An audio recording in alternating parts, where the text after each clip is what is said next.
KPCC ಅಧ್ಯಕ್ಷರಾಗಿ BK Hariprasad ಪಟ್ಟಕ್ಕೇರಿದ್ದಾರೆ. ಅರಮನೆ ಮೈದಾನದಲ್ಲಿ ನಡೆದಂತಹ ಕಾರ್ಯಕ್ರಮದಲ್ಲಿ ಕಾಂಗ್ರೆಸ್ ಪಕ್ಷದ ಧ್ವಜವನ್ನ ಹಸ್ತಾಂತರಿಸುವುದರ ಮೂಲಕ ಕಾಂಗ್ರೆಸ್ ಪಕ್ಷಕ್ಕೆ ಬಿಕೆ ಹರಿಪ್ರಸಾದ್ ನೂತನ ಕ್ಯಾಪ್ಟನ್ ಅನ್ನೋದನ್ನ ಅಧಿಕೃತವಾಗಿ ಘೋಷಣೆ ಮಾಡಿದ್ದಾರೆ.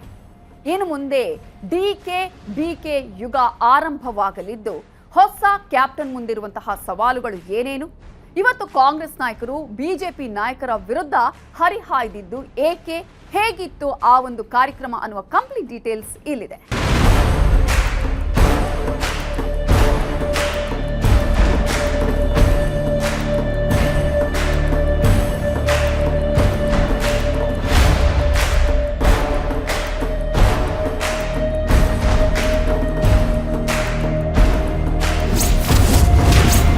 ಕೆಪಿಸಿಸಿಗೆ ಹೊಸ ಬಾಸ್, ಬಿಕೆಎಚ್ ಹೊಸ ಕ್ಯಾಪ್ಟನ್.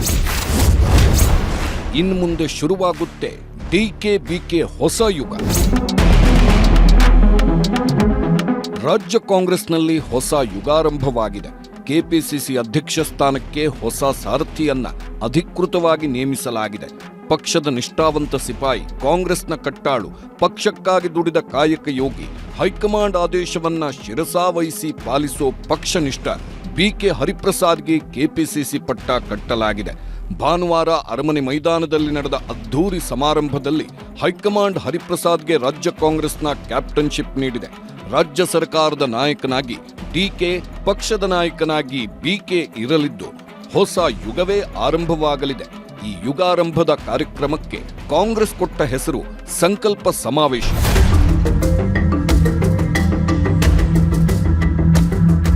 ಸಂಕಲ್ಪ ಸಮಾವೇಶ ರಾಜ್ಯ ಕಾಂಗ್ರೆಸ್ಗೆ ಭಾನುವಾರ ಅತ್ಯಂತ ಮಹತ್ವದ ದಿನ. ಯಾಕೆಂದ್ರೆ ಡಿಕೆಶಿ ಇದ್ದ ಜಾಗದಲ್ಲಿ ಹರಿಪ್ರಸಾದ್ ಕೆಪಿಸಿಸಿ ಚುಕ್ಕಾಣಿ ಹಿಡಿಯೋ ದಿನ. ಬೆಂಗಳೂರಿನ ಅರಮನೆ ಮೈದಾನದಲ್ಲಿ ಇದಕ್ಕಾಗಿ ದೊಡ್ಡ ಸಮಾರಂಭವನ್ನ ಹಮ್ಮಿಕೊಳ್ಳಲಾಗಿತ್ತು. ನಗರದ ಎಲ್ಲೆಡೆ ಬಿಕೆ ಹರಿಪ್ರಸಾದ್ಗೆ ಶುಭ ಕೋರಿ ಫ್ಲೆಕ್ಸ್, ಬ್ಯಾನರ್ಗಳು ರಾರಾಜಿಸುತ್ತಿದ್ವು. ದೊಡ್ಡ ವೇದಿಕೆಯ ಮೇಲೆ ಸಾವಿರಾರು ಮಂದಿ ಕಾಂಗ್ರೆಸ್ ಕಾರ್ಯಕರ್ತರ ಮುಂಭಾಗ ಪರಿಷತ್ ಸದಸ್ಯ ಬಿಕೆ ಹರಿಪ್ರಸಾದ್ ಕೆಪಿಸಿಸಿಯ ಸಾರಥ್ಯ ವಹಿಸಿಕೊಂಡ್ರು. ಚರಕವನ್ನ ತಿರುಗಿಸುವ ಮೂಲಕ ಸಂಕಲ್ಪ ಸಮಾವೇಶವನ್ನ ಎಐಸಿಸಿ ಅಧ್ಯಕ್ಷ ಮಲ್ಲಿಕಾರ್ಜುನ್ ಖರ್ಗೆ ಉದ್ಘಾಟನೆ ಮಾಡಿದ್ರು. ಪದಗ್ರಹಣ ಸಮಾರಂಭದಲ್ಲಿ ಹಾಲಿ ಹಾಗೂ ಮಾಜಿ ಮುಖ್ಯಮಂತ್ರಿಗಳನ್ನ ಸನ್ಮಾನಿಸಲಾಯಿತು.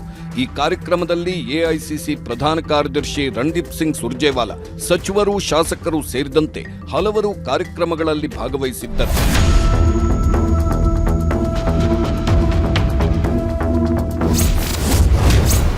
ಸಾಕ್ಷಿಗುಡ್ಡೆ ಬಿಟ್ಟು ಹೋಗ್ತಿದ್ದೇನೆ ಎಂದ ಡಿಕೆಶಿ. ಬಿಕೆ ಹರಿಪ್ರಸಾದ್ 1979ರಲ್ಲಿ ದೆಹಲಿಗೆ ಬಂದವರು. ಕಾಂಗ್ರೆಸ್ ಪಕ್ಷದ ಮೂಲ ಸಿದ್ಧಾಂತಗಳನ್ನು ಅರಿತು ರಕ್ತಗತ ಮಾಡಿಕೊಂಡವರು. ಕಟ್ಟ ಕಾಂಗ್ರೆಸ್ಸಿಗರ ಪಟ್ಟಿಯಲ್ಲಿ ಇವರ ಹೆಸರು ಇದ್ದೇ ಇರುತ್ತೆ. ಇಂಥ ನಾಯಕನ ಕೈಗೆ ಈಗ ಡಿಕೆಶಿ ಕಡೆಯಿಂದ ಅಧಿಕಾರ ಹಸ್ತಾಂತರವಾಗಿದೆ. ಕೆಪಿಸಿಸಿ ಅಧಿಕಾರ ಹಸ್ತಾಂತರ ವೇಳೆ ಮಾತಾಡಿದ ಸಿಎಂ ಡಿಕೆಶಿ ಕಾಂಗ್ರೆಸ್ನ ಸಾಧನೆಗಳನ್ನು ಬಿಚ್ಚಿಟ್ಟಿದ್ದಾರೆ.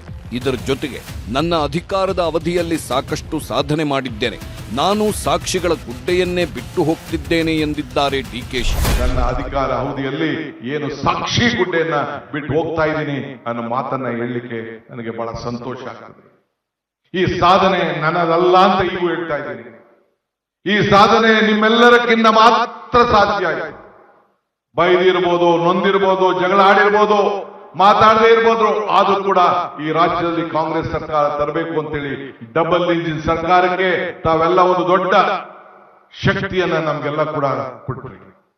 ಈ ಮಧ್ಯದಲ್ಲಿ ಅಧಿಕಾರ ಬಂತು, 136 ಸೀಟ್ ಬಂತು.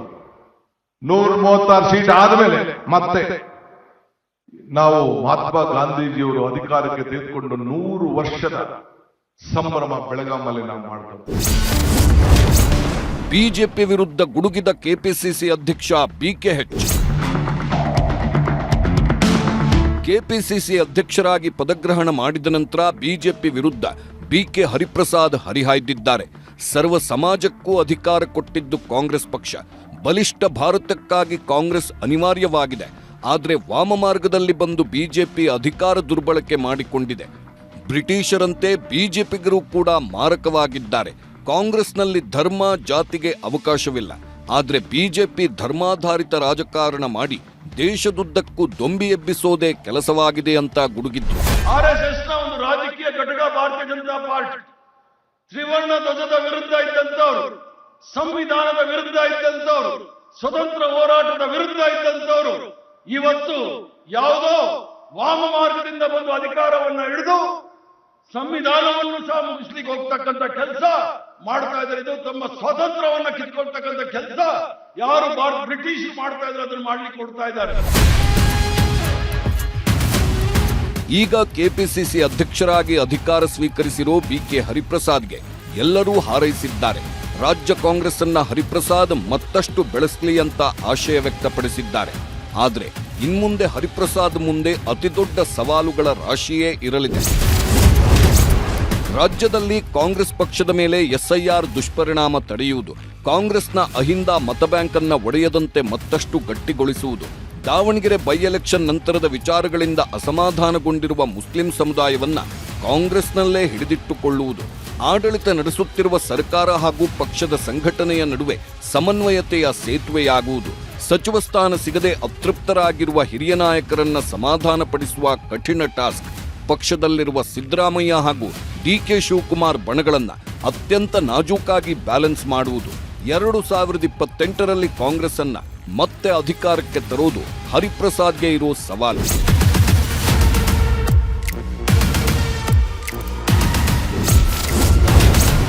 ಬಿಕೆ ಹಾಗೂ ಡಿಕೆ ಜೋಡಿ ಕೈನಲ್ಲಿ ಡಬಲ್ ಧಮಾಕ. ಇನ್ಮುಂದೆ ರಾಜ್ಯ ರಾಜಕಾರಣದಲ್ಲಿ ಬಿಕೆ ಮತ್ತು ಡಿಕೆ ಜೋಡಿ ಅಧಿಕೃತವಾಗಿ ಅಖಾಡಕ್ಕಿಳಿಯಲಿದ್ದು, ಒಂದು ಕಡೆ ಅತ್ಯಂತ ಪ್ರಬಲ ಒಕ್ಕಲಿಗ ನಾಯಕ ಡಿಕೆ ಶಿವಕುಮಾರ್ ಅವರು ಮುಖ್ಯಮಂತ್ರಿಯಾಗಿ ರಾಜ್ಯದ ಆಡಳಿತ ಚುಕ್ಕಾಣಿ ಹಿಡಿದಿದ್ರೆ, ಮತ್ತೊಂದು ಕಡೆ ಹಿಂದುಳಿದ ವರ್ಗಗಳ ಪ್ರಬಲ ಧ್ವನಿಯಾಗಿರುವ ಒಬಿಸಿ ನಾಯಕ ಬಿಕೆ ಹರಿಪ್ರಸಾದ್ ಕೆಪಿಸಿಸಿ ಅಧ್ಯಕ್ಷರಾಗಿ ಪಕ್ಷದ ಸಾರಥ್ಯ ವಹಿಸಿಕೊಂಡಿದ್ದಾರೆ. ಈ ಒಕ್ಕಲಿಗ ಸಿಎಂ ಹಾಗೂ ಒಬಿಸಿ ಅಧ್ಯಕ್ಷ ಸೂತ್ರ 2028ರ ಎಲೆಕ್ಷನ್ ಗೆಲ್ಲೋ ರಣತಂತ್ರವಾಗಿದೆ. ಆಡಳಿತ ಮತ್ತು ಸಂಘಟನೆಯನ್ನ ಘಟಾನುಘಟಿ ನಾಯಕರ ನಡುವೆ ಹಂಚಿರೋದ್ರಿಂದ ರಾಜ್ಯದಲ್ಲಿ ಕಾಂಗ್ರೆಸ್ ಪಕ್ಷ ಇನ್ನಷ್ಟು ಬಲಗೊಳ್ಳುವ ಸಾಧ್ಯತೆಗಳಿವೆ ಅನ್ನೋ ಲೆಕ್ಕಾಚಾರ ಹೈಕಮಾಂಡ್ಗಿದೆ. ಡಿಕೆ ಬಿಕೆ ಜೋಡಿ ಏನು ಮಾಡುತ್ತೆ ಅನ್ನೋದನ್ನ ಕಾದು ನೋಡಬೇಕಿದೆ.